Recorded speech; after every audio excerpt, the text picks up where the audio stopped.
For ICBMs, the single most important role that they play, in my view, is as a hedge against a problem in one of the other legs, particularly in the submarine leg.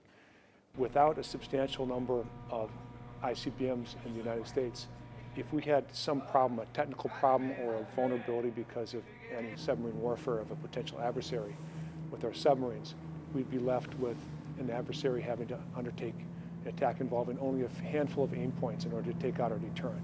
So having that as those ICBMs to avoid that even unlikely scenario is a worthwhile investment. We need not replace the whole triad. And in particular, I would not build a new ICBM. I would let the present ICBM force phase out as it ages. We have quite an adequate deterrence with just the submarine forces. And in fact, no one has ever developed a way of detecting submarines at sea or with any reliability or constancy. And therefore, I think we can have very high confidence in our submarine force. So I just don't buy that argument, basically. But what about air-launched cruise missiles? Do we need nuclear air-launched cruise missiles as well as land-based missiles, as well as submarine missiles, as well as bombs that can be dropped from planes? What the air-launched cruise missiles provide, as we go forward with the long-range strike bomber, with the new stealthy bomber, which should be able to penetrate even advanced air defenses for a period of time. What having air-launched cruise missiles for that system will provide is a hedge against the possibility that air defenses become more capable sooner than we expect, and then the capability to effectively employ both conventional weapons, which is the long-range strike, the so-called LRSO, and nuclear weapons in the face of significant air defenses. Well, you can have belts and suspenders, and then belts and suspenders for the belts and suspenders, and that's what we're getting into here. We have a stealth bomber force. The bomber force itself is not really necessary for deterrence. The main part of our deterrence lies with the submarine force, the Trident missiles that are fired from the Trident submarines.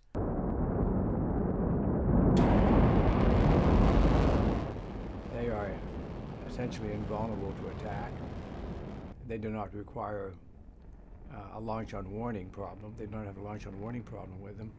And so I start off by saying the deterrence is really accomplished with the submarine force.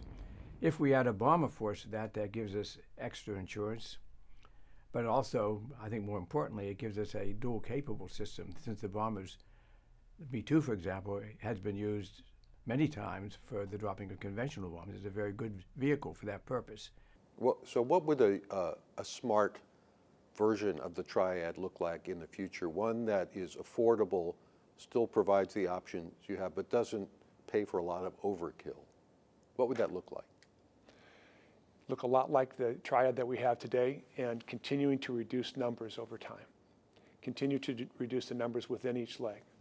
That's sustainable over time, and it's an investment that our country can afford, and it's an investment in deterrence and strategic stability that really we can't afford not to make. I just want to emphasize again that in the case of the ICBM, Item 125, launcher closure door open. although in many ways it's probably cheaper per warhead than certainly than the submarine force, it does have this danger associated with it of opening us up to the susceptibility of an accidental war through a false alarm.